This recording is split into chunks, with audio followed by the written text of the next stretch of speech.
The U.S. President Joe Biden says it is uncertain if Iran will retaliate following the killing of Haniyeh. Do you think Iran will stand down? Do you think Iran will stand down, sir?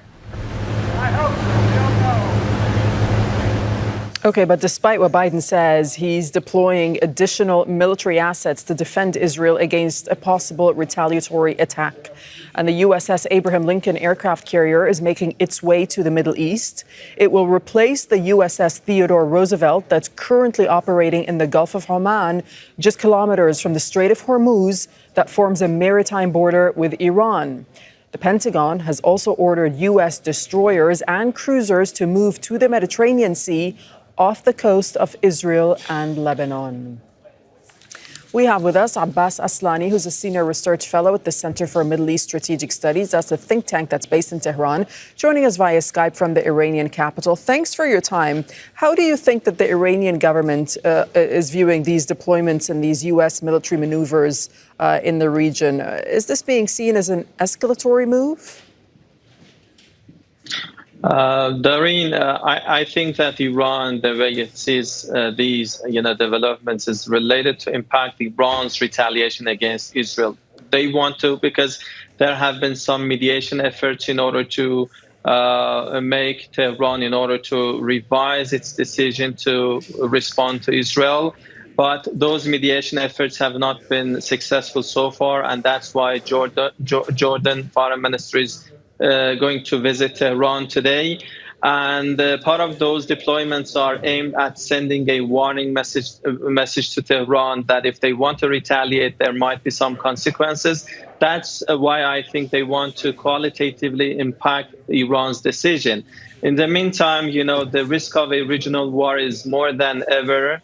And the risk of a broader conflict is serious. That's why I think Americans are getting ready that in case the escalation reaches to an unpredictable level, they will be there to help Israel, because they think that Israel cannot, alone handle the situation. So that's why they're also making some preparations in order to help Israel. Okay, I'm going to get back to the point you make about the risk of a regional war. But first, on Jordan in particular, as you said, the Jordanian foreign minister is visiting Tehran on Sunday. What are those conversations going to be like? Of course, we remember back in April that Jordan was helped shoot down Iranian missiles when Iran was retaliating against Tel Aviv. Well, Doreen, I think that the Jordanian foreign minister is bringing a message from the Jordan government and the senior high-ranking officials in the country, because Jordan, as you said, was part of those countries who shut down some, drones or missiles sent from Iranian side. And Iranian officials have always said that those countries who give their airspace to Israel, they will be legitimate targets. So that's why Jordan is concerned that in case of any escalation or any conflict between Iran and Israel, they will be also suffering from the situation. So that's why they are trying to somehow temper Iran's response to Israel, as well as to make sure that they will not be party to the conflict. However, the past experience showed it in a different and opposite manner. But I think their utmost effort will be trying to, convince Iran to show restraint, or at least to temper its response. But in the meantime, they want to make sure that they will not be targeted by Iran in case that Iran, targets Israel. But when it comes to the Iranian response, is Iran stuck between a rock and a hard place here? Because in the past, Iran said that it doesn't want any war. But over the past week, what we've been hearing from Iranian officials is that they need to respond to the Israeli assassination of Ismail Haniyeh. So does this response have to be very calculated for Iran?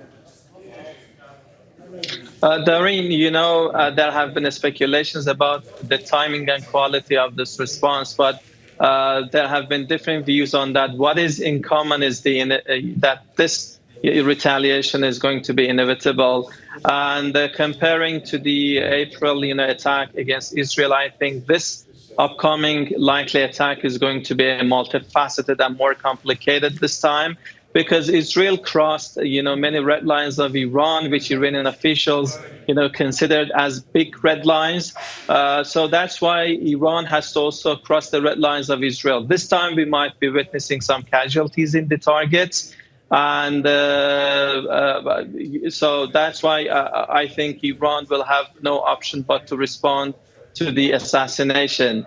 And whether it's going to be simultaneous with the members of the axis of resistance or the sequencing, whether it will be one time, or some Iranian senior military officials have been, talking about, different and various measures. So this brings the idea of maybe a process whereby there could be different measures. All right. Thank you so much, Abbas Aslani. Thanks for your time from Tehran. Make sure to subscribe to our channel to get the latest news from Al Jazeera.